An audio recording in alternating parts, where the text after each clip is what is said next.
राष्ट्रपति द्रौपदी मुर्मू शनिवार को छत्तीसगढ़ दौरे पर पहुंची। यहां उन्होंने जगदलपुर के लालबाग मैदान में आयोजित बस्तर पंडो महोत्सव का शुभारंभ किया। इस दौरान सीएम साई ने उन्हें ढोकरा आर्ट से बनी कर्मा वृक्ष कोसा शिल्प से तैयार गमछा भेंट किया। वहीं कार्यक्रम को संबोधित करते हुए राष्ट्रपति ने कहा कि छत्तीसगढ़ की संस्कृति प्राचीन और सबसे मीठी है। बस्तर पंडुम को लोग उत्सव की तरह जीते हैं। यहाँ की सुंदरता और संस्कृति पर्यटकों को आकर्षित करती है। नक्सलवाद पर राष्ट्रपति ने कहा कि पिछले 4 दशक से नक्सलवाद के कारण बस्तर के आदिवासियों को नुकसान हुआ, लेकिन अब बस्तर नक्सल मुक्त हो रहा है। बड़ी संख्या में नक्सली हथियार डाल रहे हैं। राष्ट्रपति ने आगे कहा कि हिंसा का रास्ता छोड़कर मुख्य धारा में लौटे लोगों का स्वागत करती हूं। जो लोग बरगला रहे हैं उनकी बातों में ना आए। इसी क्रम में सीएम साई ने कहा कि बस्तर पंडुम केवल एक आयोजन नहीं बल्कि आदिवासी संस्कृति, परंपराओं और समृद्ध विरासत को समर्पित मंच है, जहां इस बार 12 विधाओं में 54,000 से अधिक लोगों ने पंजीयन कराया। उन्होंने कहा कि कभी नक्सल भय से पहचाने जाने वाले बस्तर में अब विकास का दौर है और 31 मार्च 2026 तक पूरे बस्तर को नक्सल मुक्त करने का लक्ष्य तय किया गया है।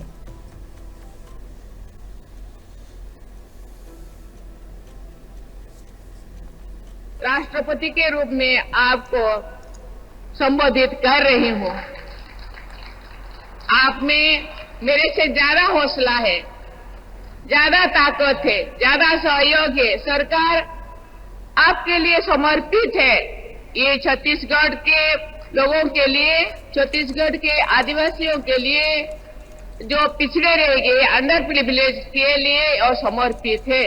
इसीलिए मुझे लगता है इसका सुविधा लेना चाहिए और पढ़ाई करना चाहिए, मुख्य धारा में रखना चाहिए और सरकार के योजना को उपभोग करना चाहिए।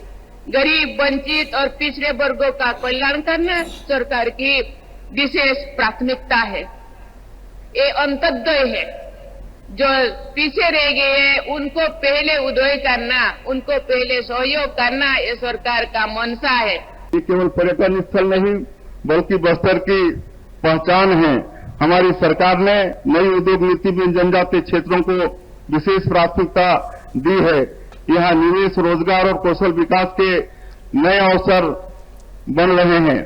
बस्तर ओलंपिक और बस्तर पंडुम जैसे आयोजन यह साबित करने के लिए कि यहाँ का युवा अब हथियार नहीं, खेल और कला के माध्यम से अपनी पहचान बना रहा है। लाखों युवाओं और महिलाओं की भागीदारी इस बदलाव का सबसे मजबूत प्रमाण है। माननीय राष्ट्रपति महोदया, आपका आज यहाँ आना बस्तर के लिए के ऐतिहासिक क्षण है। आपकी उपस्थिति से हमारे कलाकारों का आत्मविश्वास बढ़ेगा, हमारी बेटियों के सपनों को उड़ान मिलेगी और बस्तर को एक नई ऊर्जा मिलेगी। अंत में मैं एक बार फिर माननीय राष्ट्रपति महोदय का छत्तीसगढ़ की जनता की ओर से हृदय से आभार व्यक्त करता हूं।